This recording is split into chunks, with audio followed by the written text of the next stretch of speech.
Bien. Clase pasada habíamos visto, a ver, por acá lo teníamos, sistema de frenos. Habíamos visto el caso del sistema de frenos. Habíamos iniciado la clase demostrando un poco las potencias puestas en juego en el caso del motor de combustión interna en un vehículo particular, ¿sí? Un vehículo de potencia media, digamos, y en donde en las fases de movimiento rectilíneo uniformemente variado y luego de un determinado momento, al alcanzar una determinada velocidad, aplicábamos los frenos, podíamos analizar y ver, ¿no es cierto?, cómo eran las distintas potencias puestas en juego, en el caso del freno respecto del motor. Habíamos visto un poco las cualidades, ¿sí?, que tenía en cuenta el caso del sistema de frenos. Habíamos visto un poco la eficacia del sistema de freno, habíamos definido el tema del hecho de que necesitamos que el sistema de freno no solamente sea eficaz, es decir, que frene en el menor tiempo y distancia posible, sino que frene lo más recto posible, que no me lo desvíe de trayectoria recta. Y finalmente, la última propiedad decía que teníamos que tener en cuenta que el accionamiento del pedal debía ser lo más cómodo para el conductor, ¿sí? Lo más cómodo posible.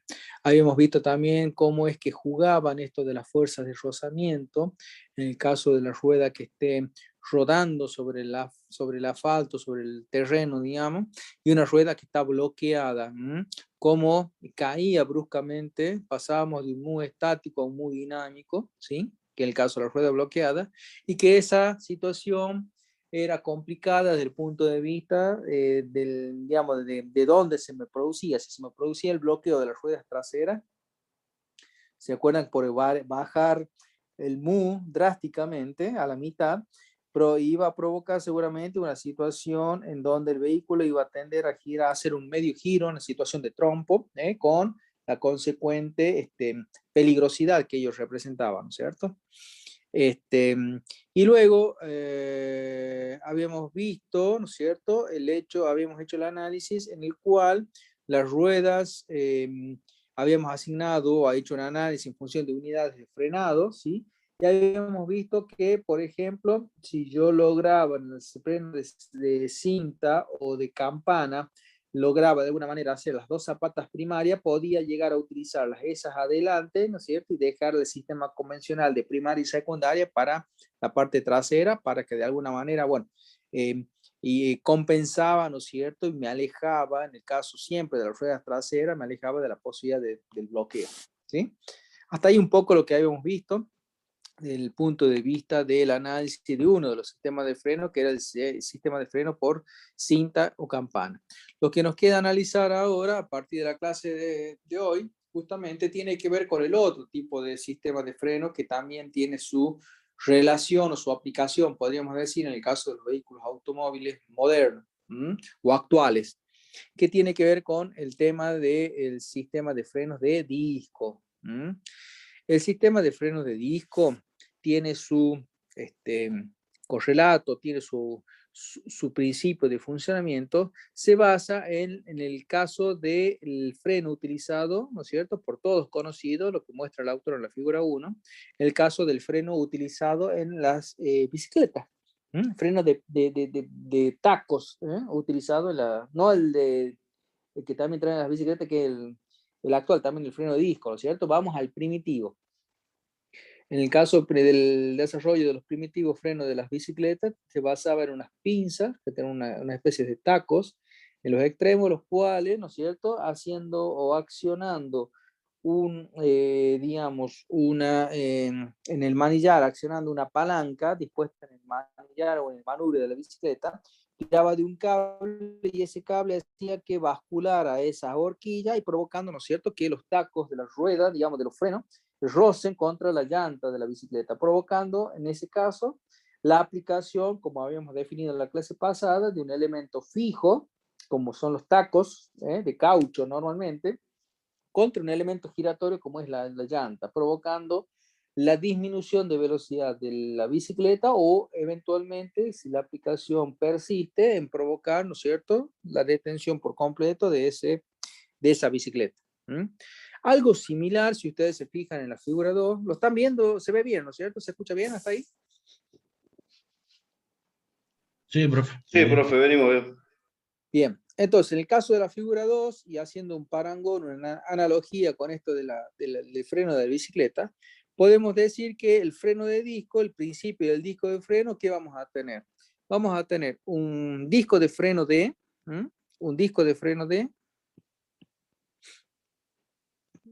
lo tenemos ahí rayado, ¿sí?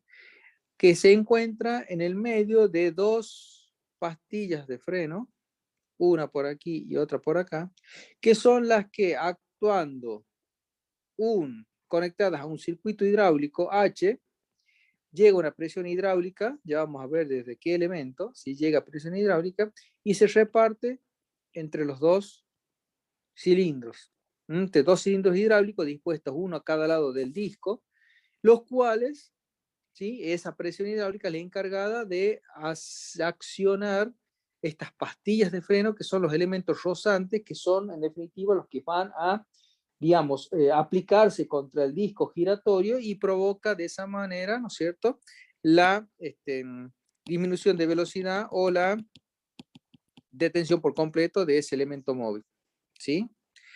Bien, en el caso de la figura 3, ¿sí?, tenemos un detalle ya de lo que sería ya en corte, de los dos cilindros dispuestos con las pastillas. Fíjese que las pastillas ahí son las que aparecen ennegrecidas, ¿sí?, las que se encuentran prácticamente rozando con el disco D, ¿sí? Y aparecen, ¿no es cierto?, que esas pastillas son aprisionadas o abrazadas por dos pistones E, ¿sí? En la figura 4 podemos apreciar lo que es ya en una vista en corte de lo que es en la realidad un disco de freno. Fíjense que la mayor parte de la superficie del disco de freno va al aire, facilitando de esa manera, y a diferencia del freno de cinta que habíamos visto anteriormente, facilitando el hecho de una mejor evacuación del calor producida por fricción. Recordemos que cuando nosotros aplicamos la superficie fija contra la móvil giratoria para contener su movimiento, es decir, para disminuir su velocidad o lograr la detención del mismo, por esa misma fricción se produce un calentamiento, ¿sí?, que es necesario justamente para mantener la eficacia del freno, evacuarlo de la mejor manera posible.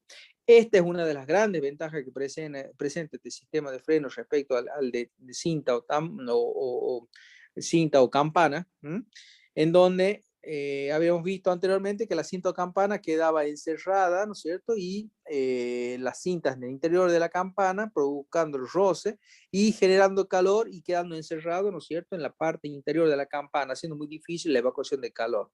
Ese tipo de freno que había acompañado los primeros desarrollos de vehículos del año de fines de 1800 hacía que cuando los vehículos habían evolucionado y comenzaban cada vez a desarrollar mayor velocidad, este tipo de frenos, por ese calentamiento, había llegado a un límite natural, más allá del cual tornaban totalmente ineficaces los frenos. Razón por la cual se necesitó ver cómo se mejoraba, ¿no es cierto?, ese sistema de frenado, y es en donde prácticamente el sistema de frenos a disco, básicamente por esto que acabamos de decir, una mayor potencia de frenado y una mejor disipación, logra desplazar por completo, ¿no es cierto?, el sistema tradicional por cinta y campana. En la figura 5 ya vemos digamos, una vista real de lo que es, ¿no es cierto?, un sistema de este tipo, donde se puede apreciar perfectamente el disco D que va unido a través de la masa a la rueda directamente, ¿sí? Podemos apreciar el caliper, ¿sí? ¿Se acuerdan cuando vimos el video de la clase pasada? El caliper ese el ensayo de un banco de prueba de un caliper de freno si mal no recuerdo, ¿qué marca era el fabricante? ¿Se acuerdan? Bugatti. El del video. Era Bugatti, Bugatti. ¿se acuerdan? Bugatti, exactamente. Entonces ahí ensayaban una, digamos, un portapastillas, podríamos decir, ¿no es cierto? De disco de freno hidráulico, ¿sí? Bien, de nuevo, reforzando un poco los conceptos, cuáles son las bondades o por qué se utiliza más este sistema de freno, porque tiene mayor presión de frenado, ¿sí? Y esa presión de frenado está en relación directa con la superficie de tanto de fricción, tanto del disco como de las pastillas de freno, haciendo en definitiva que a mayor superficie, es decir, disco de mayor tamaño y que necesite pastillas que acompañen, o sea, que sean de mayor tamaño, van a ser una mayor potencia de frenado, ¿sí?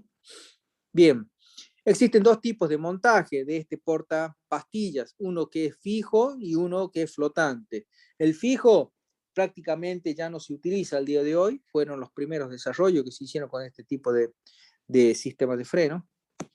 Y hoy por hoy prácticamente todos los montajes tienen que ver con el tipo rígido. ¿Mm? A ver por qué se me acaba de bloquear acá. Bien, ¿qué significa esto de montaje rígido? Prácticamente significa que de alguna manera, ¿sí? Estas se caracterizan por tener, a ver si me deja, a ver, vamos de nuevo. Se caracterizan por tener de alguna manera dos discos, ¿no es cierto? Uno de cada lado abrazando lo que es el disco de freno, a ver si lo vemos acá.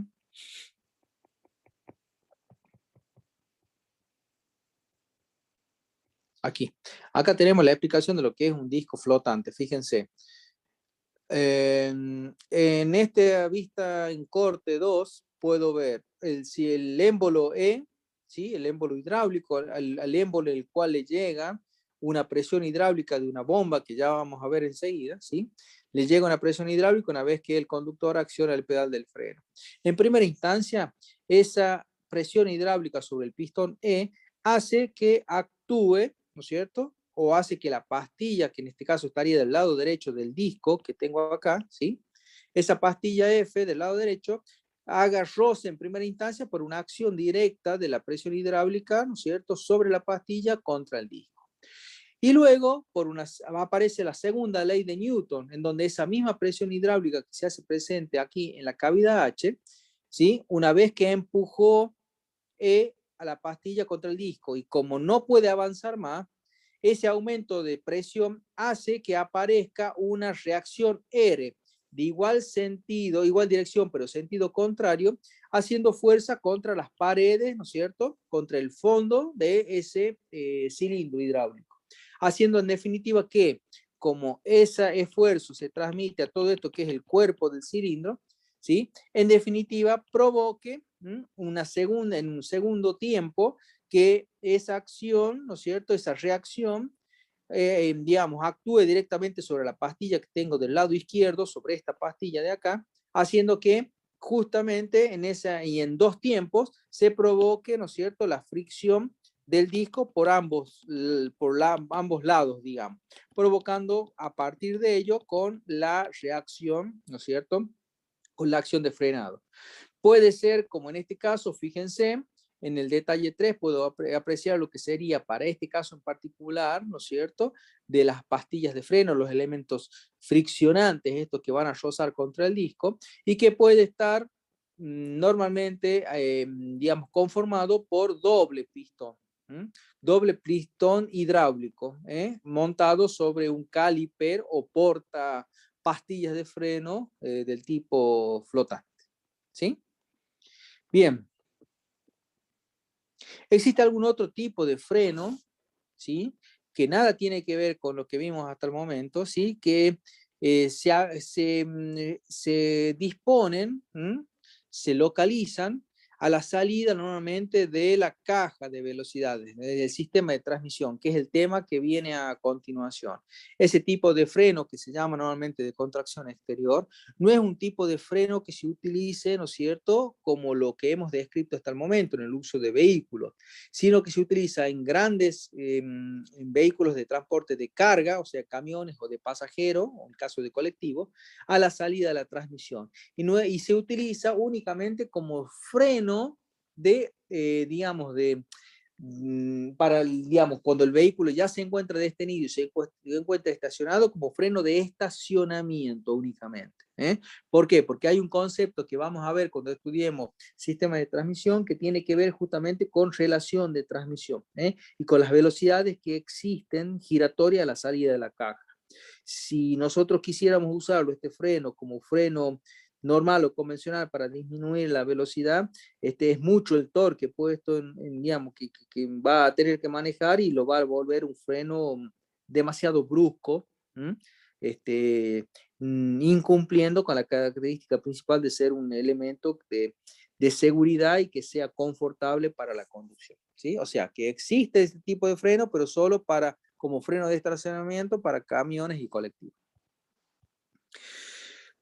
¿Qué es esto del mando de los frenos? El mando de los frenos tiene que ver con el hecho de cómo se hace llegar el esfuerzo del conductor, que como dijimos, en todos los casos, se ejerce sobre el pedal del medio. Es decir, normalmente el conductor tiene a disposición 3 pedales. El pedal del medio es el que provoca normalmente el accionamiento del sistema de frenos del automóvil. Desde ese pedal hasta llegar a las ruedas existen distintas maneras de hacer llegar esa voluntad de freno del conductor.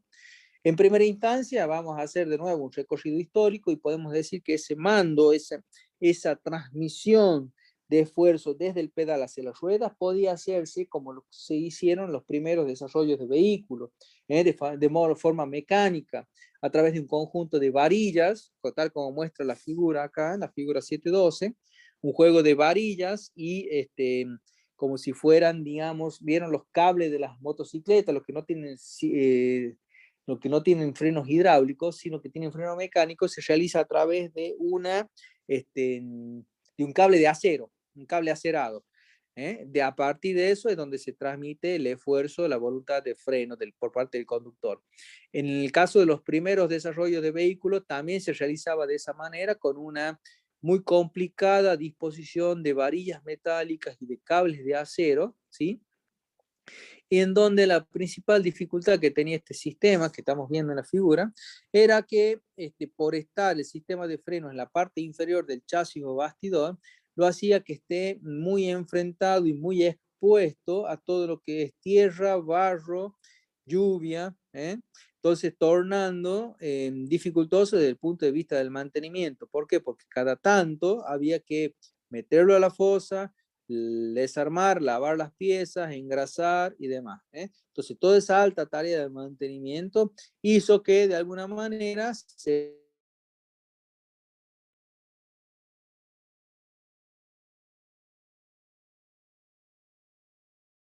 con muchas más bondades, podríamos decir, Disculpe, desde profe, este punto de vista. Sí. lo perdimos unos 7, 10 segundos. Sí, se le cortó el audio completamente. Ajá. ¿Me quedé en esa figura o no? Sí. Bien.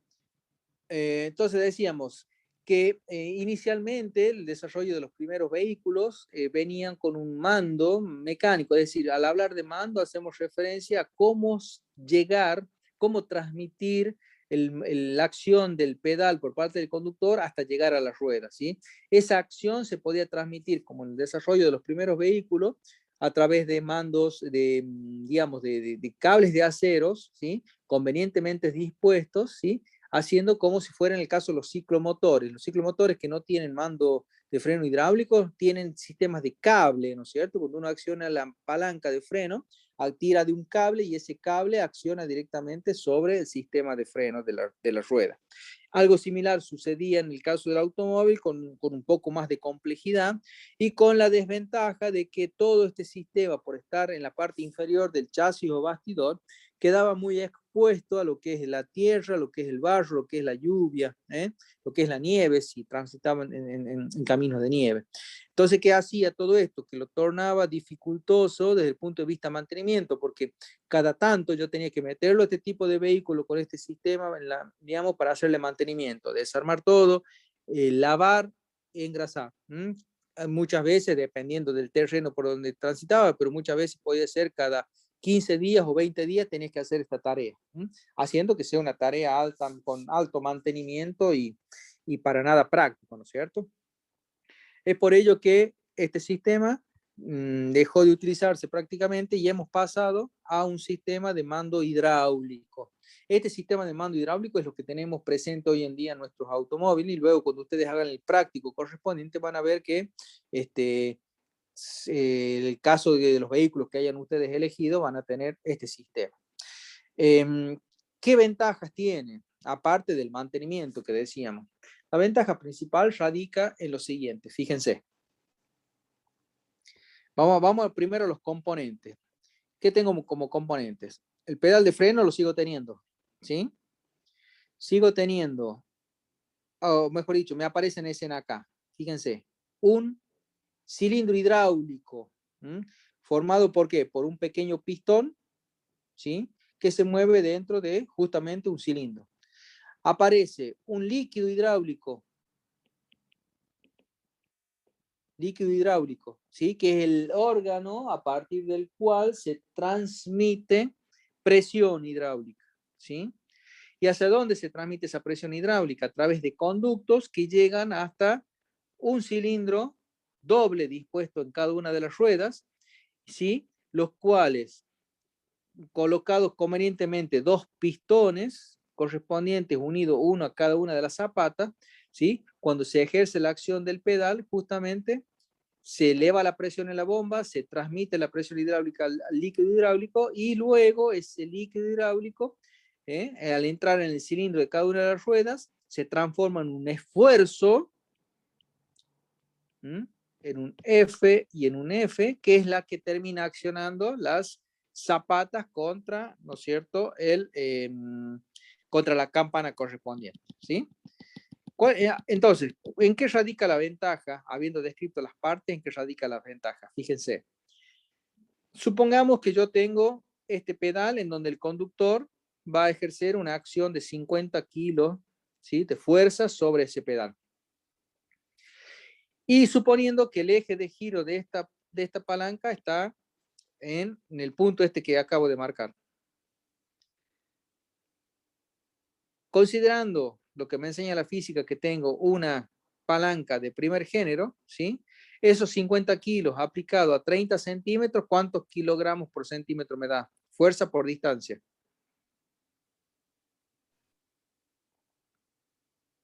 150 150, ¿qué cosa? kilogramos. Kilos por centímetro, fuerza por distancia. ¿Ah? Fíjate. Profe, y eso sería un trabajo, digamos, ¿verdad? Claro, lo que pasa es que fíjate, a ver, ¿dónde tenemos? Ponemos acá. Suponete entonces que vos tenés el pedal acá, ¿cierto? El pedal de freno, vos tenés un esfuerzo F de 50 kilos, ¿no es cierto? Aplicado por el conductor.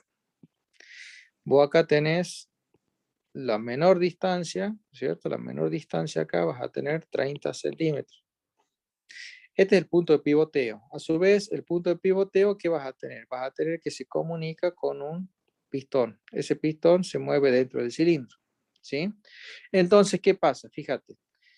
Si vos acá tenés 5 centímetros, palanca, acá es el eje de giro, ¿no es cierto? 50 kilos aplicados a 30 centímetros genera una palanca que en términos generales va a tener que ser igual a ¿qué? A X kilos, X kilogramos, ¿no es cierto? Que va a ser el accionamiento del pistón en el cilindro, multiplicado por ¿qué? Por los 5 centímetros de palanca que va a tener esa fuerza. Si yo despejo X, aquí va a ser igual. 50 por 30 sobre 5. ¿Cuánto les da eso? 300 kilogramos. 300 kilogramos de fuerza, ¿sí? Quiere decir que acá yo, fíjense, logré simplemente a partir de la aplicación de conceptos que me enseña la física 1 de palancas de primer género, transformar los 50 kilos del conductor en 300 kilos de esfuerzo directamente sobre el cilindro hidráulico, sobre la bomba de freno, en definitiva. Entonces, una vez que yo tengo esos 300 kilos de esfuerzo que los tengo acá, ¿sí? Si yo considero, por ejemplo, que acá el área transversal, si yo lo miro a esto de frente, voy a ver que es de forma cilíndrica. El área transversal A es igual a 10 centímetros cuadrados, por ejemplo, ¿sí? Yo tengo un concepto que se llama P, presión, igual a fuerza por unidad de superficie. Si yo aplico los 300 kilos en 10 centímetros cuadrados, ¿cuál va a ser la presión generada en ese caso? Y va a ser una presión de 30 kilos por centímetro cuadrado, que lo voy a obtener en la bomba de freno. 30 kilos por centímetro cuadrado. Esa presión generada, esa presión de 30 kilos por centímetro cuadrado, ¿qué va a pasar? Se va a generar, ¿no es cierto? Se va a transmitir a través del seno del fluido hidráulico este que estoy considerando, ¿sí? Se va a transmitir ¿a dónde? Desde el interior del cilindro hidráulico de la bomba de freno a través de conductos y puede transmitir a, supongamos el caso, que tenga 3 cilindros en 3 ruedas distintas del auto. Una, ¿sí? Va a tener un área, ¿no es cierto?, de 5 centímetros cuadrados. Si a ese cilindro de esa rueda me llega una presión de 30 kilos por centímetro cuadrado de presión, ¿sí? Y yo la multiplico por el área, que son 5 centímetros cuadrados del cilindro que tengo en esa rueda, ¿cuánto me va a quedar? Y me va a quedar 150, ¿qué cosa? Kilogramos. 150 kilogramos va a ser el esfuerzo que voy a obtener en ese cilindro de 5 centímetros cuadrados, ¿sí? En cambio, la misma presión de 30 kilos por centímetro cuadrado, si yo la hago actuar en un cilindro que tiene ahora el doble de superficie, un poco más grande, digamos, por ejemplo, se me fue. ¿Dónde lo tengo? Vamos de nuevo, por acá.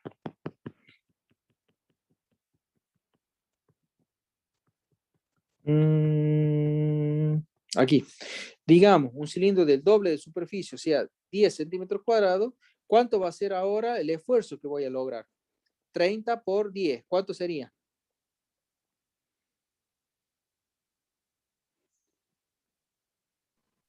Y 300 sería, ¿no? 300 kilos, correctamente. Ahora cuando se guarde la imagen, ahí me va a dejar. Y en cambio, ¿y qué pasa con el cilindro inferior? Supongamos que el cilindro inferior yo tenga como ingreso, ¿qué cosa? 30 kilos por centímetro cuadrado de presión que me da la bomba de freno.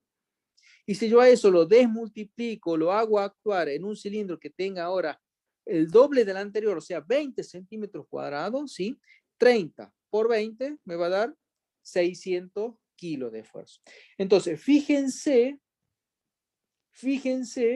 cómo a partir de tener un solo valor de presión que me entregue la bomba, cómo puedo yo lograr aumentar los valores correspondientes de esfuerzo sobre cada uno de los cilindros, simplemente a partir del hecho de adoptar distintos valores de sección de pistón. Simplemente con eso. Esa es una de las bondades que tiene justamente esto de la parte hidráulica, ¿no? Fíjense entonces, aquí en esta figura, en la 715, yo ya voy teniendo lo que sería una disposición un poco más aproximada en cuanto a la aplicación de este sistema de frenos hidráulicos, en donde, ¿qué podemos apreciar? Podemos apreciar el pedal de freno, la bomba de freno, ¿sí? Podemos ver los circuitos, estos, que sirven, las cañerías dispuestas normalmente en la parte inferior de los vehículos, que sirven para conducir esa presión hidráulica a todas y cada una de las ruedas. En este caso, las ruedas delanteras estas serían las ruedas delanteras, ¿sí? Mientras que, obviamente, estas serían las ruedas traseras, ¿sí?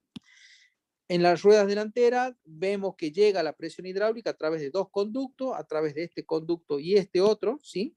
Una para cada una de las ruedas delanteras, llegando a recibiéndola en cada rueda pistones hidráulicos que con pistones dobles que sirven justamente para que esos mismos pistones sean los que accionen las zapatas de freno contra las campanas, ¿sí? Mientras que en este caso vemos que hay una cañería principal que se divide después en las dos frenos traseros, una para cada rueda, ¿sí? Llevando el líquido desde la bomba a presión hacia esas mismas ruedas traseras que habíamos dicho. ¿Y qué otra cosa ven además en este gráfico? ¿Qué será esto de acá? Freno de mano. Exactamente. El freno de mano es un freno secundario, ¿sí? Que normalmente viene dispuesto en los automotores por una cuestión de seguridad y reglamentación, que justamente por ser un freno secundario, cuando exista alguna avería o algún inconveniente en esto, que es el sistema de freno principal, pueda al menos tener una alternativa, ¿no es cierto?, de frenado en el caso del vehículo.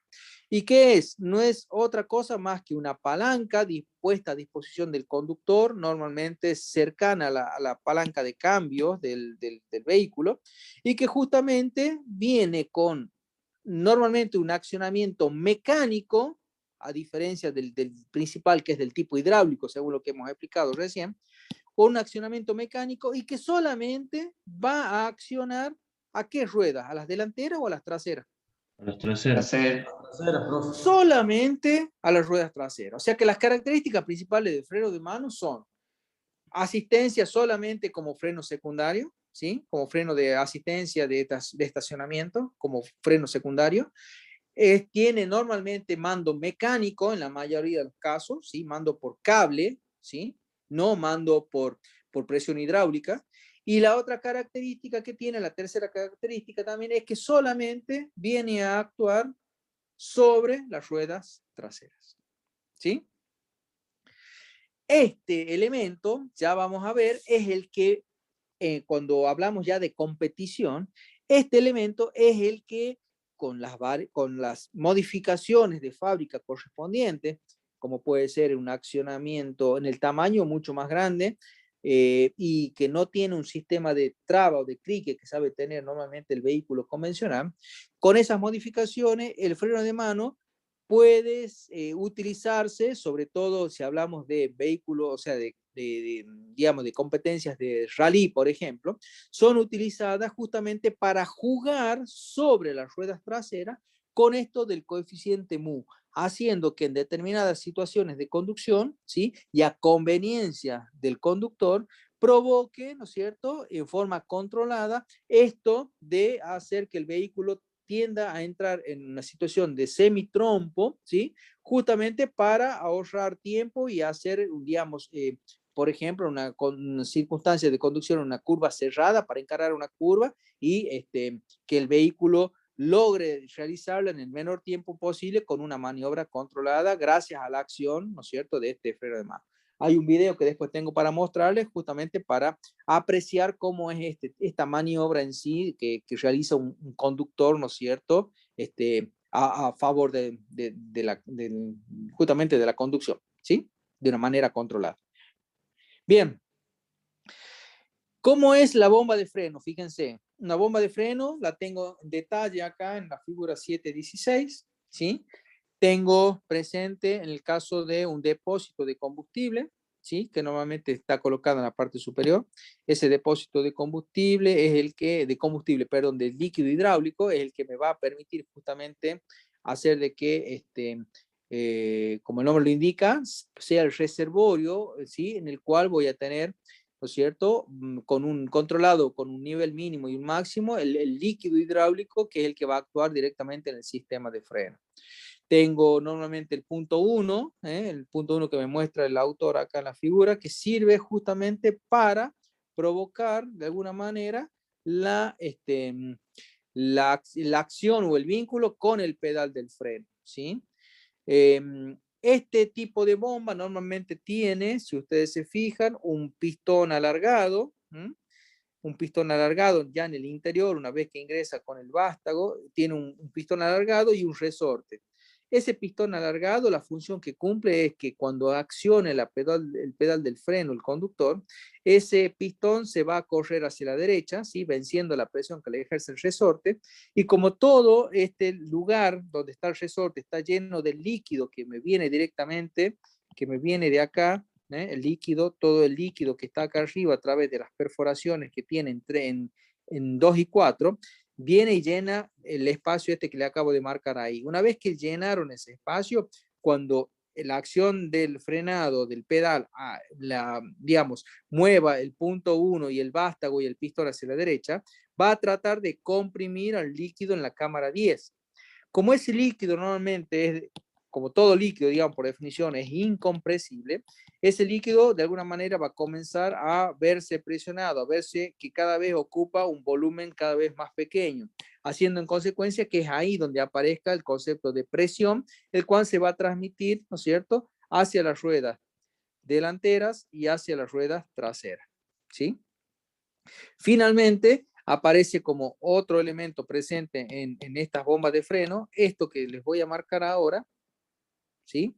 Que normalmente es el transductor o bulbo de freno.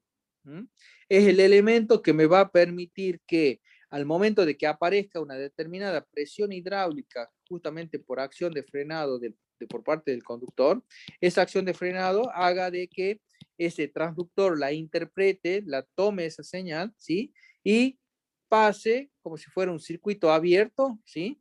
A un circuito cerrado, cierra el circuito, cierra unos contactos eléctricos y en definitiva este circuito es el que está conectado, ¿no es cierto?, a la lámpara del stop de freno, ¿sí? Entonces cuando se ejerce la acción de frenado levantando presión en la bomba, ese transductor cierra contactos, cierra el circuito eléctrico, circula corriente y enciende lo que es la luz del stop de freno, ¿sí?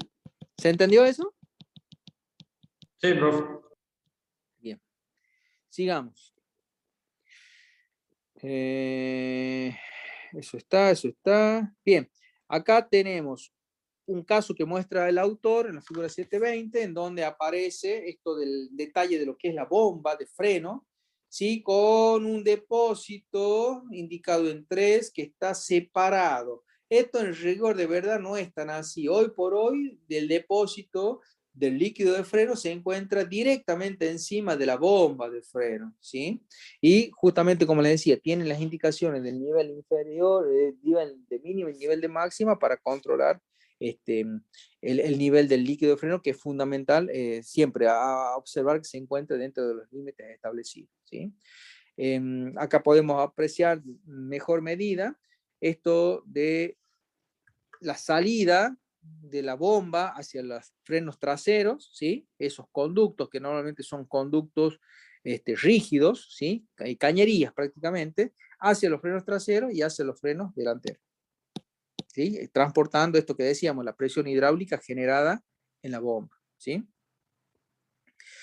Ahora bien, nosotros dijimos al comienzo del tema que esto del estudio y de digamos, de lo que son los componentes correspondientes a los sistemas de freno en general, tienen que ver con características de seguridad y reglamentación. ¿Qué quiere decir eso? Que el proceso de fabricación es muy riguroso, ¿eh? Y es lo que lo diferencia, ¿se acuerdan el ejemplo? Con el caso de un fabricante de asientos, por decirle. No es lo mismo la rigurosidad puesta en juego en la producción de una fábrica de sistemas de freno, de bombas de freno, que una fábrica de asientos. ¿Por qué? Porque si se llega a romper algún elemento de la bomba de freno y va a provocar justamente que el vehículo quede sin esa posibilidad de frenado, esa posibilidad de disminuir la velocidad en determinadas circunstancias o de frenarlo por completo, ¿sí? Esa característica justamente tiene que ver con el hecho de que en el caso del diseño de las bombas de freno se tenga en cuenta este concepto y se y aparezcan, por ejemplo, diseños de bombas como la que muestra la figura acá, el autor en la figura 721, que responde al concepto de bomba doble o bomba tándem. ¿Y cómo funciona esto de la bomba doble o bomba tándem? Fíjese. Esa bomba tiene, en términos generales, dos compartimientos. Un compartimiento A y un compartimiento B. Son dos compartimientos totalmente separados, ¿sí? Que contiene cada uno de ellos líquido hidráulico, ¿sí? Ese líquido hidráulico, ¿qué pasa? A ver, vamos a rayar con otro color para que se vea. Vamos a poner ahí y lo vamos a poner aquí. Bueno, esperemos que se termine de grabar. Entonces, en esta bomba doble, bomba tándem, en A tengo un compartimiento de líquido hidráulico completamente separado del depósito o la cavidad B. Cada uno de esos depósitos, ¿sí? Cada uno de esos depósitos va a alimentar un sector determinado de la bomba. Fíjense, este sector A va a alimentar, ¿no es cierto? Va a alimentar ese sector, a ver, denme un segundo.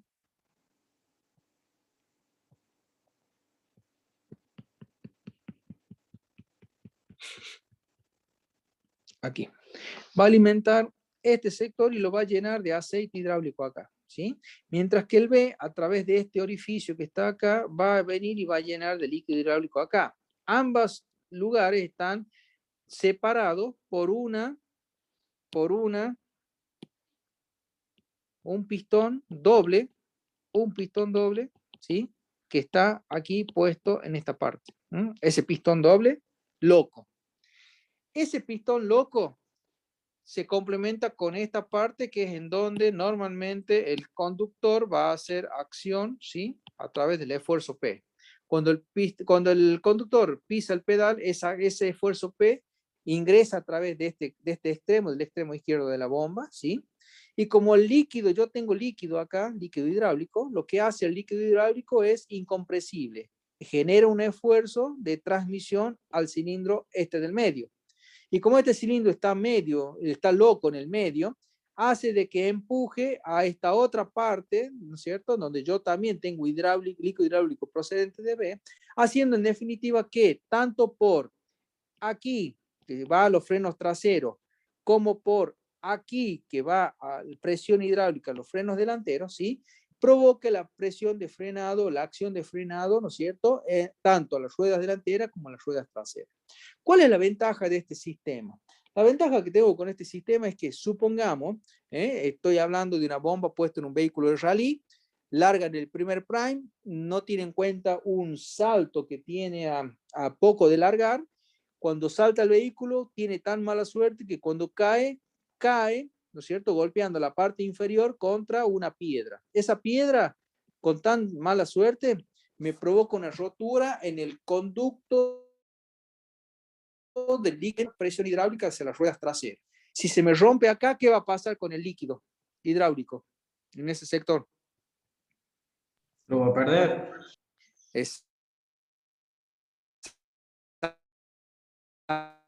Exactamente.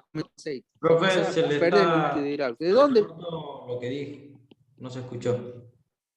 Decíamos, si se me rompe el auto de ese rally que salta y cae sobre una piedra y me rompe el conducto de las ruedas traseras, que lleva líquido de rueda trasera, ¿qué va a pasar? Va a comenzar a perder líquido hidráulico, ¿no es cierto? Por acá.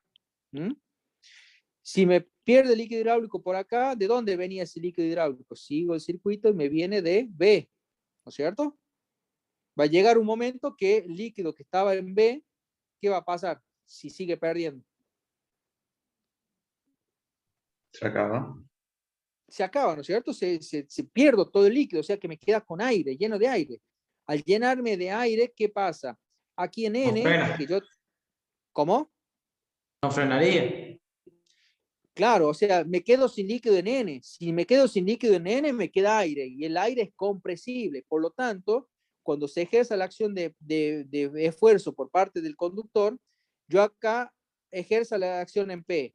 Acá yo sigo teniendo líquido hidráulico porque la no me pasó nada, sigo teniendo líquido hidráulico, ese es incompresible. Ese líquido incompresible, por la acción de P, va a hacer que empuje al cilindro del medio, ¿sí? Y el cilindro del medio, cuando quiera empujar, lo que antes tenía líquido ahora tiene aire. Ese aire es compresible, o sea que se va a ir al fondo. Acá yo tengo un resorte, o sea que el resorte lo único que va a tener va a ser una amortiguación que va a tener. Quiere decir que, en definitiva, ante esa situación, ¿qué va a pasar? ¿A dónde voy a tener freno? ¿Voy a tener freno en las ruedas traseras? No, profe. No. Únicamente voy a tener freno ¿en dónde? En las ruedas delanteras. Exactamente, porque voy a tener, seguir manteniendo en el circuito, en el depósito A y en la parte correspondiente a ese circuito de la rueda delantera, voy a seguir teniendo líquido hidráulico y voy a poder transmitir la presión hidráulica hacia las dos ruedas delanteras.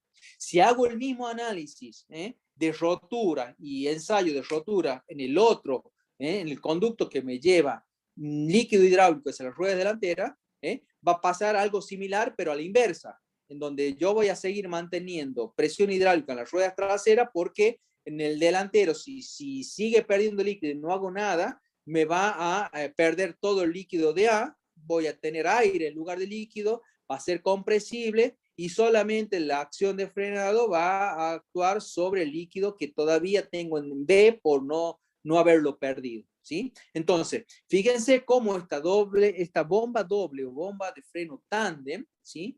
Es desde hace algún tiempo exigencia de utilización en los vehículos de uso común, ¿sí? Lo que antiguamente era de uso exclusivo para el caso de los vehículos automóviles de competición, ¿sí?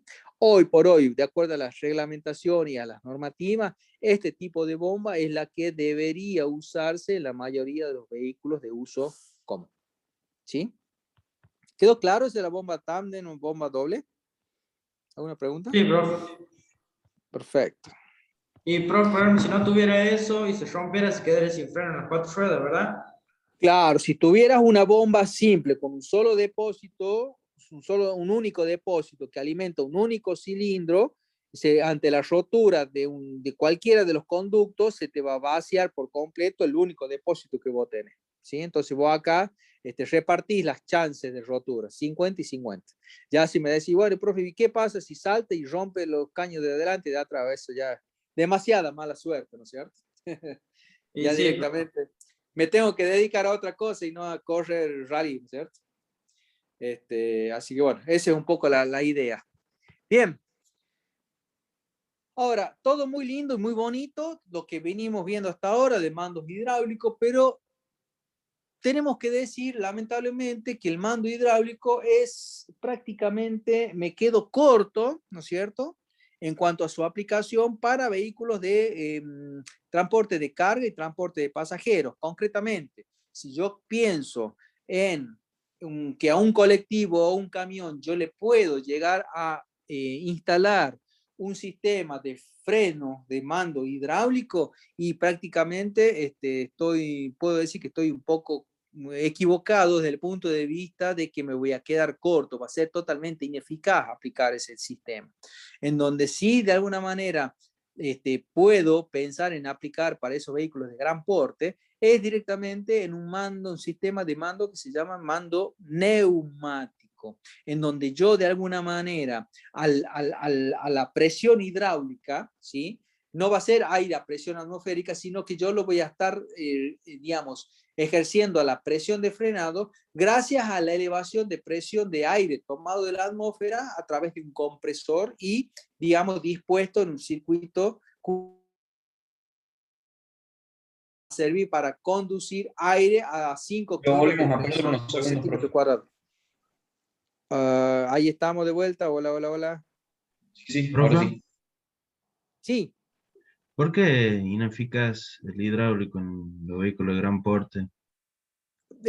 porque de alguna manera vos tenés que contener, no es lo mismo contener la inercia, o digamos, no es lo mismo contener un vehículo, un auto de 1 tonelada, ¿sí? 1000 kilos, 1200 kilos, 60 kilómetros por hora, que un camión o un colectivo, que normalmente tiene el doble o el triple de ese peso, de esa masa, a la misma velocidad. Entonces, por las inercias puestas en juego, te quedas corto en cuanto a los mandos, a la posibilidad de transmitir una potencia de frenado que sea suficiente desde el órgano donde genera vos, que es la bomba, hasta la rueda, que va a ser un medio insuficiente el hidráulico en función de la inercia puesta en juego. ¿Sí? Claro, tendría que ser muy grande el sistema. Claro, sobredimensionado, pero lo cual ya de alguna manera ya no tendría razón de ser. Entonces, vos para mantener la misma dimensión y que sea más eficaz en cuanto a la potencia, pasás directamente a un mando neumático, que es lo que tienen hoy en día los camiones y los colectivos, ¿no es cierto? ¿Y cómo es esto? Aparece un compresor, lo ven ahí en la figura, un compresor del aire, que toma justamente energía mecánica rotacional del motor para mover un pistón neumático que toma aire, ¿no es cierto? Toma aire a presión atmosférica normal y lo comprime y lo envía a dos depósitos, uno o dos depósitos de aire a presión, que normalmente son 5 kilos por centímetros cuadrados. De manera tal que una vez que vos completaste ese depósito a esa presión, y el vehículo está en condiciones, que lo vas a ver a través de dos indicadores, dos manómetros que vas a tener ahí en el tablero, que normalmente tienen los camiones y los colectivos. Cuando ya esté los 5 kilos, va a haber una luz indicadora incluso que te va a indicar que está todo correcto, ¿sí?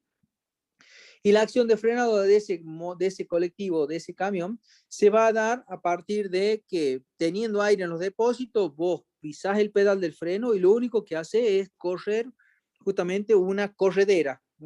Hay una corredera que se desliza, ¿sí? Y que tiene unas ranuras convenientemente dispuestas, de manera tal que cuando vos accionas el pedal, esa corredera adquiere una posición tal que deja pasar aire desde el depósito hacia las cañerías del circuito de neumático, ¿sí? Entonces ese aire a presión que vos tenés en los depósitos, a través de la corredera pasa, ¿sí? Y haciendo de que todo el circuito de las cañerías de ese camión, de ese colectivo, se llenen de aire a presión de 5 kilos por centímetro cuadrado y sea en definitiva lo que llegue a cada uno de los cilindros neumáticos, ¿sí? A los cilindros neumáticos de cada una de las ruedas, tanto delanteras como traseras, provocando de esa manera la acción de frenado.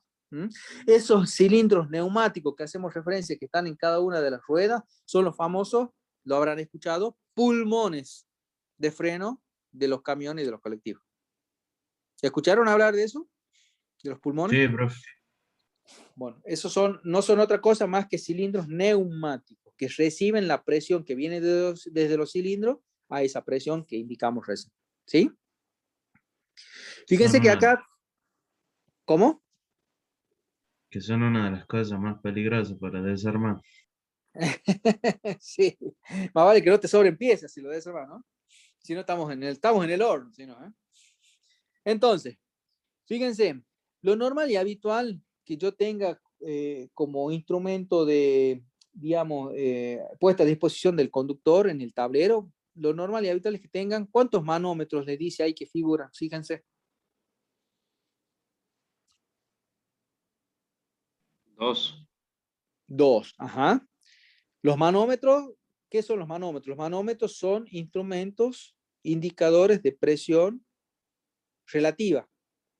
Presión relativa positiva. Cuando yo voy a la gomería a calibrar las ruedas del neumático, ese instrumento que utiliza el gomero es un manómetro. Es un indicador de presión relativa positiva. ¿Sí? Entonces, esos manómetros tengo dos. Bien. El de la izquierda, si ustedes se fijan en el circuito, ese manómetro me va a estar indicando ¿qué cosa? La presión que ¿qué? El de la izquierda. Los pulmones. Sigan el circuito. No, fíjate. El depósito de aire. Exactamente. El manómetro de la izquierda, si ustedes siguen el circuito, van a ver que lo que me va a estar indicando, ¿sí? Es justamente la presión que va a ir teniendo el depósito, el o los depósitos, ¿no es cierto? En donde se va a ir, digamos, guardando el aire a la presión generada por el compresor. De hecho, desde el momento que yo arranco mi colectivo, mi camión, no es que como en el auto, que yo lo arranco y yo sé que ya, desde el momento inicial, yo ya tengo el sistema de freno listo y en condiciones de funcionar. cuando yo tengo mando hidráulico. En cambio, cuando yo tengo mando neumático, desde el momento de arranque del camión o colectivo, hay que esperar un tiempo prudencial, que normalmente suele ser entre 2 minutos, 2 minutos y medio, hasta que el motor arranca y comienza a accionar el compresor y comienza a cargar esos depósitos con aire a presión de 5 kilos por centímetro cuadrado. Hasta que yo no complete ese depósito o esos depósitos con aire a 5 kilos por centímetro cuadrado, yo no voy a poder mover a ese camión o ese colectivo, porque si lo llego a mover, yo sé que no tengo freno, no tengo posibilidad de frenar porque no tengo aire a presión suficiente. Entonces, esa es la principal diferencia desde el punto de vista de utilización de esto de los mandos neumáticos, que yo desde el momento de arranque necesito esperar un tiempo prudencial hasta que se llenan de aire a 5 kilos el depósito o los depósitos correspondientes. ¿Sí? ¿Me siguen hasta ahí?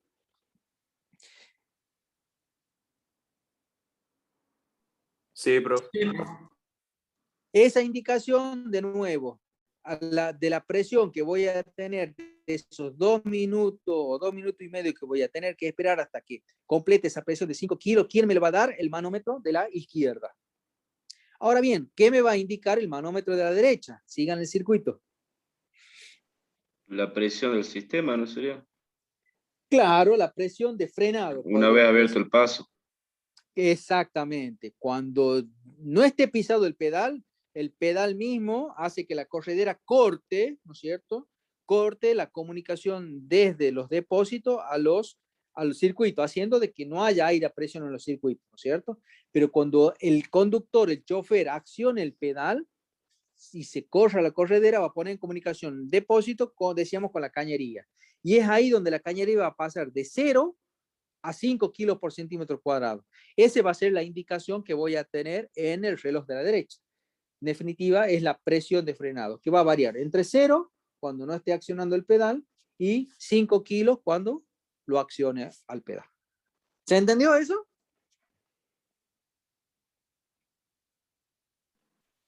Sí, Pregunta, ¿qué va a pasar si en el caso del primer manómetro, ¿no es cierto? Yo lo arranqué, esperé los 2 minutos y medio, pasé de tener los kilos y comenzó a cargar de a poco, hasta alcanzar los 5 kilos. Listo, perfecto. Pasaron los 2 minutos y medio, yo lo puedo mover a ese camión o ese colectivo. ¿Qué pasa si yo, cuando vaya a frenar, vea que no me levanta el segundo manómetro, queda en 0, a pesar de que yo pise el Está pedal? perdiendo aire.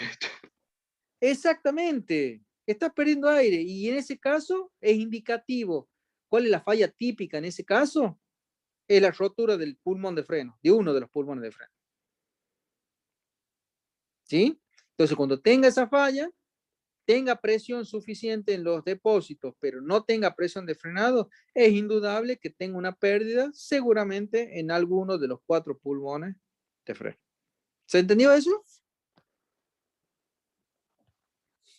Sí, profe. Sí, profe. Buenísimo.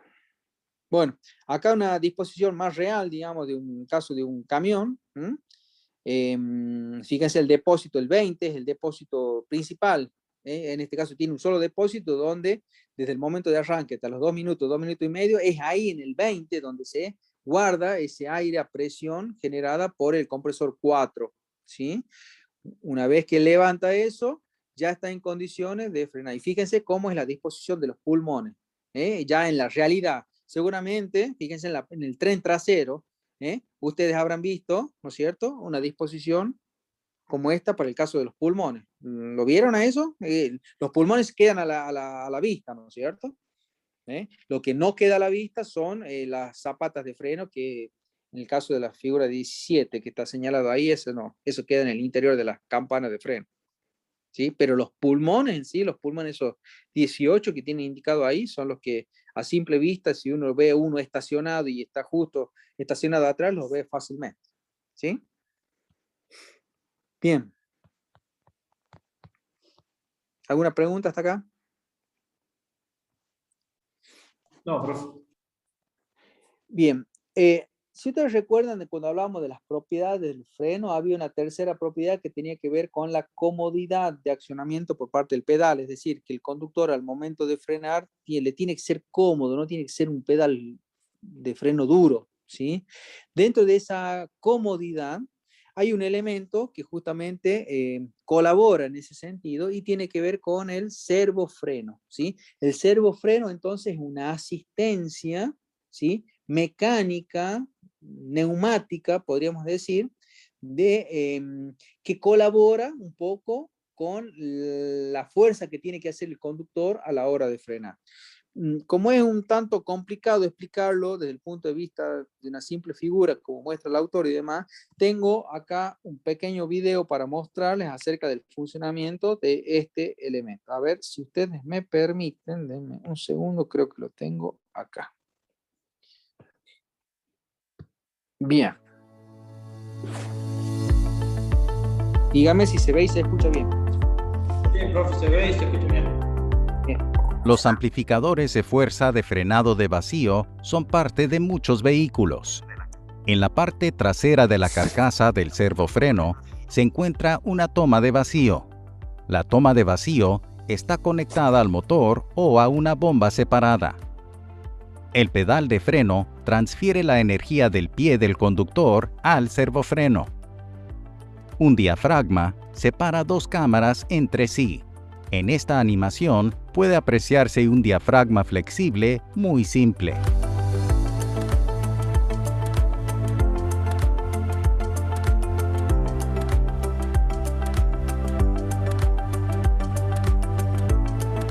Se utiliza un guardapolvo contra el polvo.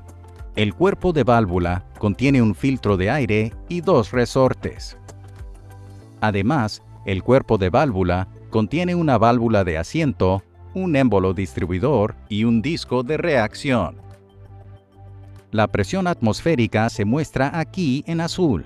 Debido al que el guardapolvo está perforado y el filtro de aire es permeable al aire, esta presión atmosférica está presente en la parte frontal del cuerpo de válvula. La toma de vacío suministra vacío a la cámara de presión constante.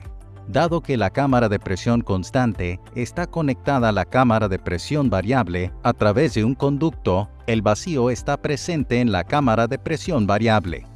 En cuanto el conductor pisa el pedal de freno, la válvula de asiento separa las cámaras entre sí. El émbolo distribuidor presiona el disco de reacción que se deforma debido a la fuerza del émbolo distribuidor. En consecuencia, se establece una conexión entre la parte frontal del cuerpo de válvula y la cámara de presión variable. Esto crea presión atmosférica en la cámara de presión variable. Finalmente, la válvula de asiento desconecta la parte delantera del cuerpo de válvula de la cámara de presión variable. Durante un frenado a fondo, la conexión entre el cuerpo de válvula y la cámara de presión variable se mantiene abierta de forma permanente. El disco de reacción está sometida a una presión constante. La presión atmosférica ejerce toda su fuerza sobre el diafragma. Bien. Entonces, Entonces, concretamente, ¿qué es lo que muestra en este caso el video? Lo que muestra concretamente es que de alguna manera, a partir de una pequeña acción por parte del conductor sobre el pedal, ¿sí? Va a provocar un juego ahí sobre el diafragma. De un lado tener cierta presión atmosférica normal y del otro lado vacío, que dicho sea de paso lo toma a través de una válvula de vacío que viene directamente del colector o del múltiple del auto, tomando el vacío del primer tiempo, cuando estudiamos, ¿se acuerdan? El primer tiempo de la admisión. Ese vacío que se genera se conecta directamente a través del múltiple y va directamente este elemento, ¿no es cierto?, al diafragma correspondiente, y a través de ese juego del diafragma de tener de un lado presión atmosférica y del otro lado tener vacío, ¿sí?, es lo que provoca de alguna manera esa asistencia del diafragma como accionamiento, ayudando a la presión de frenado y al accionamiento del esfuerzo por parte del conductor. ¿Sí? Como si fuera un auto se produce a partir del accionamiento del freno. Bien. ¿Qué nos queda ver? Nos queda ver el tema respecto de arquitectura, en cuanto a los circuitos, de distintos tipos de circuitos o arquitectura de circuitos de freno.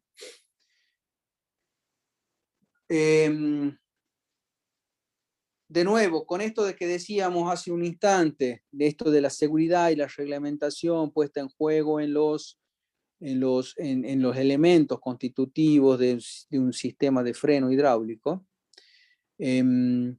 lo que viene a continuación apunta en ese sentido, es decir, cómo hacer de alguna manera en cuanto a esta parte del circuito, esta parte que sirve para conducir la presión hidráulica desde donde decíamos, desde la bomba de frenos hacia cada una de las ruedas, cómo contribuir desde el punto de vista de seguridad. Y es aquí en donde, por ejemplo, en la figura 731, no sé si lo alcanzan a apreciar ahí, tienen esquematizado lo que es el pedal de freno, el elemento del servofreno, ¿sí? La bomba de freno a continuación, y fíjense de la bomba cuántos circuitos salen. 2, ¿no? Salen 2. Uno hacia las ruedas delanteras, hacia la izquierda, ¿no es cierto? Y otro hacia las ruedas traseras, ¿sí? Este sería un sistema convencional, ¿sí? Normalmente conocido como sistema de distribución por eje. ¿Qué pasa?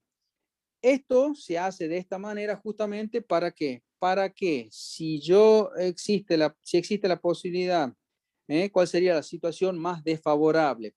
Recuerden que si estas son las ruedas delanteras y estas son las ruedas traseras, ¿cómo distribuyo la presión de frenado desde el punto de vista de evitar que se me bloqueen? ¿Dónde voy a dar más presión de frenado? ¿Adelante o atrás? Adelante. Adelante. Exactamente. Quiere decir entonces que, ¿cuál sería la situación más desfavorable en este caso? Cuando se me provoque una rotura, una pérdida de fluido hidráulico en las ruedas delanteras. ¿Sí? ¿Por qué? Porque va a dejar de actuar, ¿no es cierto?, el frenado sobre la rueda delantera, y lo único que me va a quedar es solamente actuando en las ruedas traseras, que yo sé que es menos del 50% de la presión de frenado. ¿Están de acuerdo con eso? Sí. Sí, profe. Bien, esa es la situación más desfavorable. Y que este tipo de distribución, tenemos que decir en rigor de verdad, es la que acompaña a la mayoría de los vehículos. Cuando ustedes estudien, ¿no es cierto?, cómo es el sistema de frenos del vehículo que ustedes eligieron para realizar los trabajos prácticos, van a ver que tienen este sistema de distribución que se llama por eje. ¿Por qué? Porque hay un circuito que toma las dos ruedas delanteras y el otro circuito las dos ruedas traseras. Hay otro tipo de disposición que se llama sistema en diagonal. Lo tienen acá en la figura 732. Fíjense. Hay un circuito que sale de la bomba que toma una rueda delantera, siguen el circuito, y ¿dónde toma la otra? Y toma la diagonal. trasera opuesta, del otro lado. ¿Lo ven a eso, no es cierto? Mientras que el otro circuito, ¿qué hace? Toma la otra rueda delantera y la trasera opuesta. ¿Sí? ¿Qué pasa? ¿Cuál sería la situación más desfavorable? Acá no tendría una situación más desfavorable, ¿sí? Con el solo hecho de que consideres que se te rompa una de ellas, ¿sí?, te va a anular la acción de frenado en una rueda delantera y en la trasera opuesta. Y solo vas a quedar con freno aquí y aquí. ¿Y está bien que pase eso? ¿Qué va a pasar si me queda frenando así? No se Esta rueda, giraría. No tendría que rotar, profe. claro. Tengan en cuenta que en las ruedas delanteras yo tengo mayor presión de frenado que en las traseras. Y fíjense, ¿qué va a provocar eso? A lo sumo que se bloquee. Más que A se lo sumo. bloquee. Claro, a lo sumo que se bloquee la de adelante, pero no más que eso. Va a Pero tender ¿qué a rotar, pasa? profe. No, Claro, provoca ¿por un qué? giro. va a provocar un giro. Fíjate que las tiene a las mayores presiones y a las menores presiones digamos, en lados opuestos del vehículo. Entonces, del lado que más frene vas a tener mayor agarre que el otro. Entonces, en una situación brusca de frenada, te va a tratar a vos de sacártelo al vehículo de la trayectoria recta, seguramente. Va a frenar cruzado, podríamos decir. ¿Se ve eso? Sí, profe. Bien. Otro sistema adoptado por algunos fabricantes es el sistema que muestra acá en la 733. Sistema 2+4. ¿Y cómo es este sistema? ¿Por qué 2? El primer 2 tiene que ver con esto. Primer circuito, fíjense que toma. Las dos delanteras. ¿Sí? Y el otro circuito toma. Ya me ganó. ¿Qué toma el otro circuito? ¿Las ruedas traseras solamente?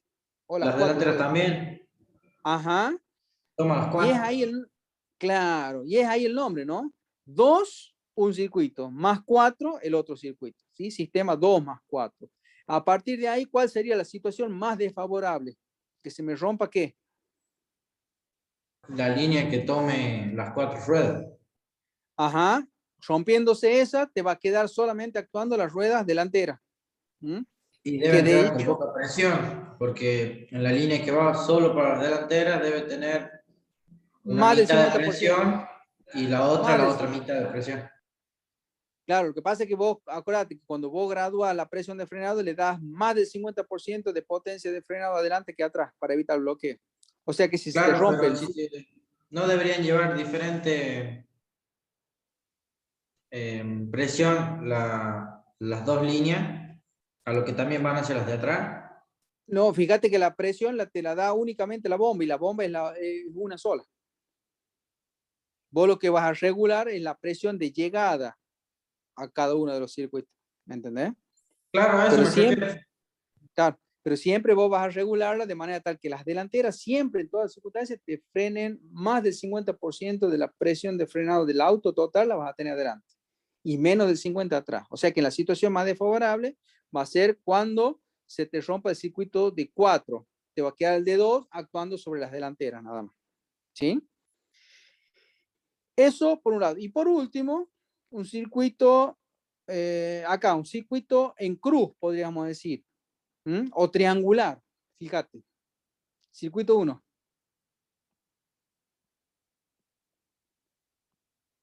¿Qué toma? Dos delanteras y una trasera. Exactamente. Y el otro circuito, de nuevo, las dos delanteras y la otra trasera. ¿Cuál es la situación más desfavorable? Que se te rompa. De nuevo. ¿Qué pasa con esta? A ver. Que se te rompa cualquiera de los circuitos. ¿Qué va a pasar en ese caso? Se va a quedar sin freno delantero. No, Se una te sola rompe rueda acá. atrás. ¿Qué te quedan actuando? Las dos ruedas Tres delanteras ruedas. y una trasera. Exactamente, te quedan de nuevo las dos delanteras con el otro circuito y la trasera del otro lado. ¿Qué va a pasar en ese caso con ese vehículo? ¿Va a frenar cruzado o no? No, ¿Por qué no? Y sí, va a tener una tendencia a irse para Te va a quedar actuando esta, te va a quedar actuando esta y te va a quedar actuando solita esta. Claro, sí, un poco, pero ¿Sí? Te va a frenar cruzado, te lo va a tender a sacar de trayectoria. Por eso este tipo de distribución no es muy utilizado ni recomendado. ¿Sí? Finalmente, sistema 4+4. ¿Qué se les ocurre? ¿Qué será? los dos circuitos, las 4 ruedas. Dos circuitos dobles, dos circuitos a las 4 ruedas, correcto. Vos ahí, el grado Profe, sumo. si no si es se te- muy recomendado el sistema ese, ¿para qué se lo suele usar o es que lo inventaron porque No, querían ser diferentes?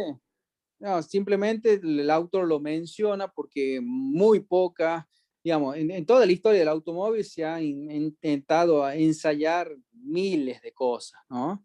Cosas que han sido positivas y cosas que no han sido muy buenas. Dentro de las cosas que no han sido muy buenas está este tipo de circuito.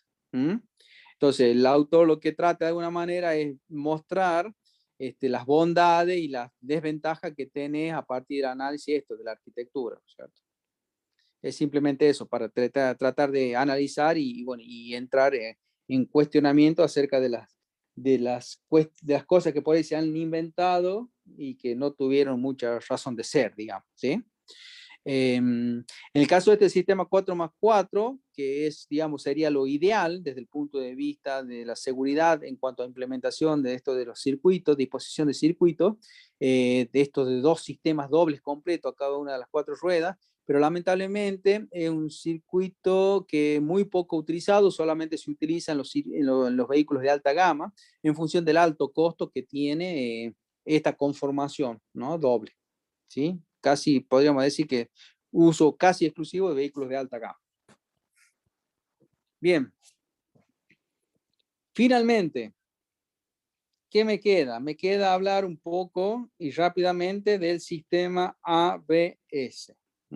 Sistema antibloqueo de ruedas.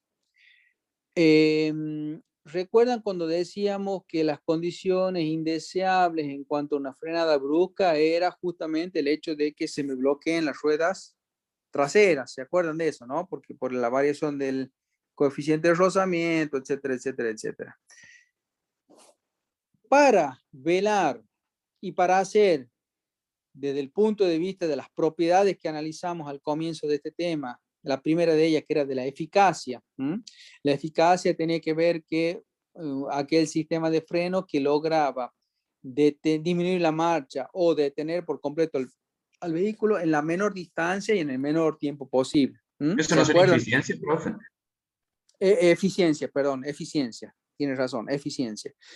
Y apuntando contra esa eficiencia o colaborando contra esa eficiencia, lo que yo tengo que hacer de alguna manera es justamente la aplicación de este sistema. ¿Y qué tengo que decir del sistema ABS? Primero y principal, lo que yo tengo que decir, que es un sistema de asistencia al sistema principal de frenado.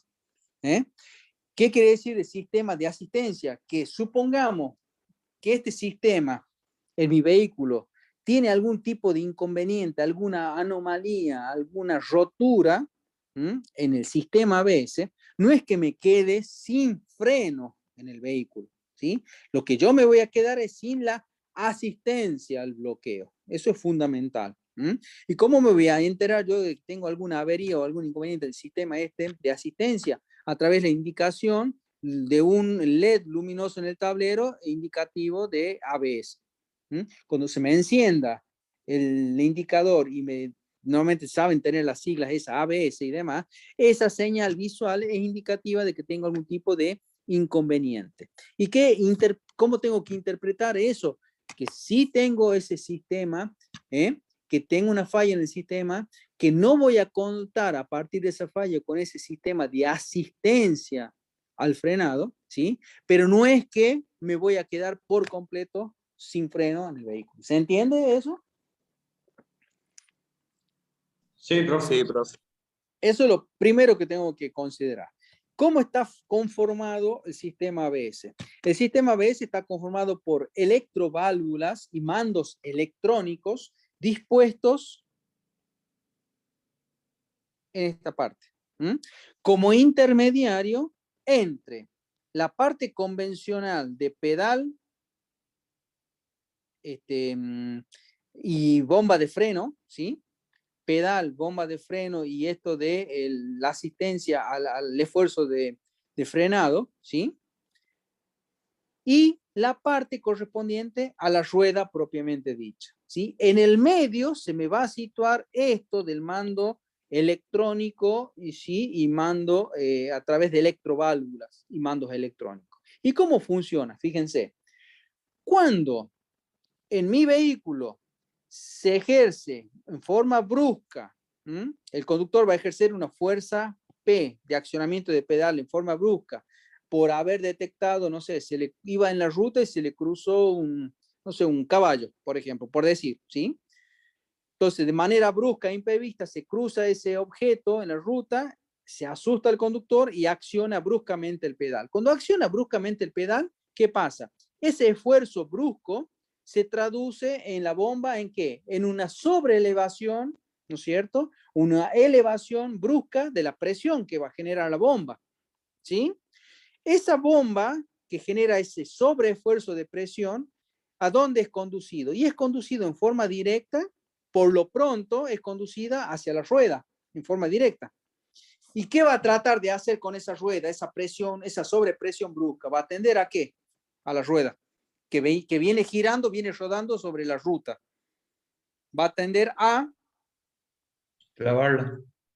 a bloquearla, ¿eh? A hacer de que se detenga, tienda a detener en forma brusca, ¿sí? Cuando esa rueda comienza a tratar de detenerse en forma brusca, es decir, cuando pierde, digamos, bruscamente su velocidad de rotación, esa velocidad de rotación es captada por el captador 1 y rueda dentada 2, que tienen ahí adosado a la rueda, haciendo de que lo que antes venía cortando tantas líneas de fuerza por segundo, ese captador, al momento de querer bloquearse, va a ir disminuyendo y prácticamente va a pasar a cortar 0 campo magnético de esas líneas de fuerza por segundo. Eso va a ser un indicativo a mí que la rueda está bloqueada. Dejó de cortar campo magnético porque la rueda que antes estaba girando ahora trata de quedar detenida. Una vez que el captador detecta eso, envía la señal a un módulo electrónico ABC, ¿sí? Que interpreta esa señal de modo electrónico y comanda y manda señal a un grupo de electroválvulas, que es lo que yo tengo abajo, ¿sí? Como grupo 3, ¿sí? Haciendo de alguna manera de que mande una señal bloqueando o cortando, de alguna manera acá, bloqueando, cortando el paso de la presión hidráulica presente en el cilindro. A ver, ¿dónde lo tengo? Aquí. Una vez que dejó de cortar línea de fuerza, interpreta el módulo electrónico y lo que hace es pone una barrera acá, ¿sí? A las electroválvulas, haciendo de que impida el pasaje de presión desde la bomba hacia la rueda. Si deja de mandar presión por bloqueo desde la bomba a la rueda, ¿qué va a empezar a hacer la rueda? Girar. ¿Cómo? Girar. Claro, comienza nuevamente, al no tener presión de llegada, comienza a adquirir nuevamente velocidad.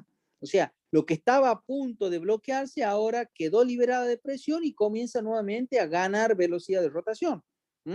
Una vez que comenzó a ganar velocidad de rotación, yo todo esto, el pedal sigue siendo, digamos, accionado por el conductor, ¿no es cierto? En ningún momento dejo de accionar. Todo esto, la presión la sigo teniendo, la presión, digamos, en exceso en la bomba, ¿tá? Una vez que la rueda comienza a ganar nuevamente velocidad, ese captador 1 comienza a detectar y ve que la rueda comienza cada vez a cortar más líneas de fuerza por unidad de tiempo. Eso lo interpreta el captador, lo manda la señal al módulo electrónico ABC y de esta manera el módulo electrónico ¿qué hace? Interpreta que la rueda comienza nuevamente, ¿no es cierto?, a ganar velocidad. ¿Pero qué hace? Cierto que el conductor al seguir teniendo el pedal pisado significa que el conductor necesita generar, ¿no es cierto?, continuar con la acción de frenado. A partir de eso, ¿qué hace? Se produce el desbloqueo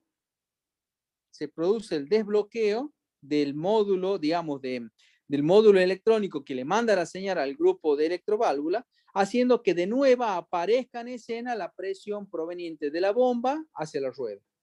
¿Qué va a hacer esa sobrepresión? Va a volver a generar en la rueda, ¿no es cierto?, una brusca desaceleración hasta llegarla al punto del casi bloqueo. Esa situación de casi bloqueo nuevamente es interpretada por el grupo captador 1, ¿sí?, que enviado al módulo electrónico genera nuevamente una situación de corte o interrupción de la presión hidráulica proveniente de la bomba, ¿sí? Entonces, y así sucesivamente. Todo lo que les estoy describiendo acá, de captador, enviar la señal al módulo electrónico y de ahí al grupo de electroválvula, se produce a una frecuencia de 10 Hz o de 10 veces por segundo. ¿Sí? 10 Hz. Para que ustedes entonces tomen magnitud de cómo es el trabajo. De nuevo, todo esto que hace el módulo electrónico y interpretar la señal y mandar la señal a las electroválvulas, todo lo hace con el solo accionamiento y el conductor ni se entera. Lo único que hace el conductor es pisar el pedal y todo lo demás lo ejecuta directamente el módulo lógico controlador electrónico. ¿Se entendió la idea?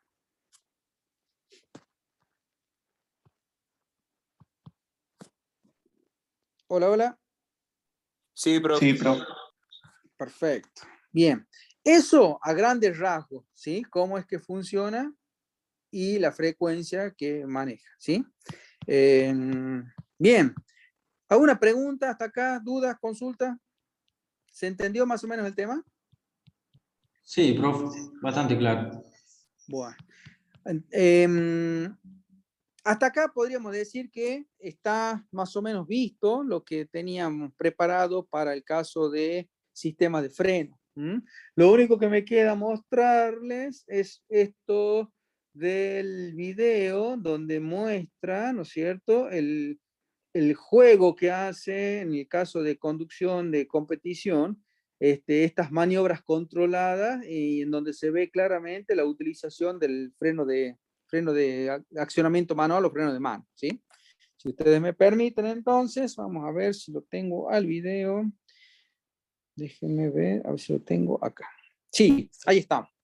Bueno, vamos a poner en marcha el video. Presten atención a las maniobras. Yo voy a tratar de irles indicando, así van viendo esto del accionamiento del freno de mano, ¿sí? Ahí vamos.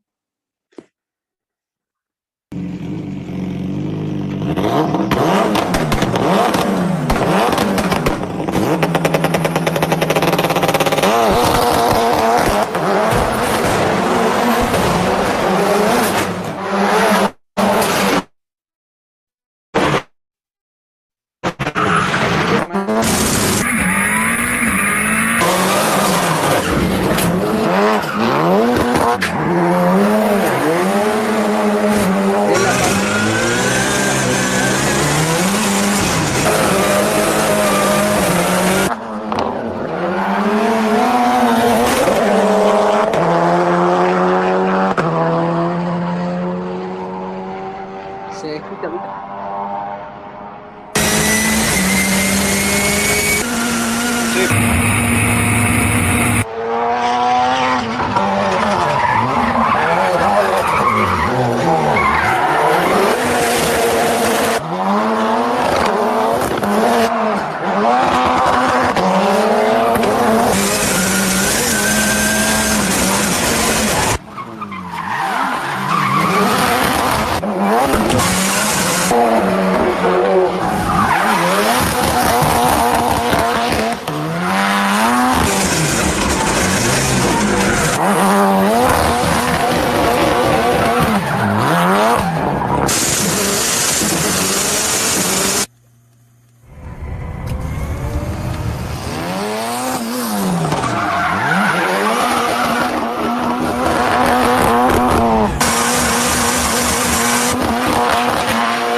Listo.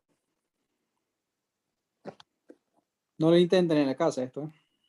Se quedó sin rueda el loquito. No lo intentemos con auto prestado, dice usted, profe. Ni con auto prestado, ¿eh? Bueno, ¿qué se destaca del video? El hecho de las maniobras estas controladas con la utilización del freno de mano. Pudieron ver que en varios momentos del video, tras el accionamiento de la palanca esta especial dispuesta en el auto, el freno de mano al actuar sobre las ruedas traseras, le permitía en forma controlada hacer ciertas determinadas maniobras, ¿no es cierto? Sobre todo en el caso de curvas cerradas, por ejemplo. ¿Sí? Más que todo esa es un poco la idea.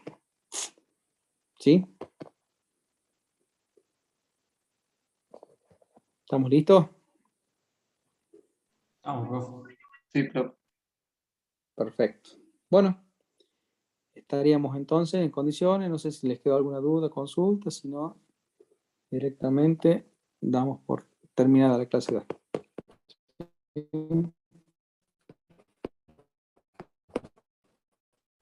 De mi parte, no, profe. Listo. Bueno, perfecto. Nos veríamos la clase que viene, el miércoles. Así que listo. Buenas noches. Que descansen. Nos estamos viendo, profe. Que ande Hasta bien. luego, profe. Bueno, profe, que ande bien. Chao, hasta luego.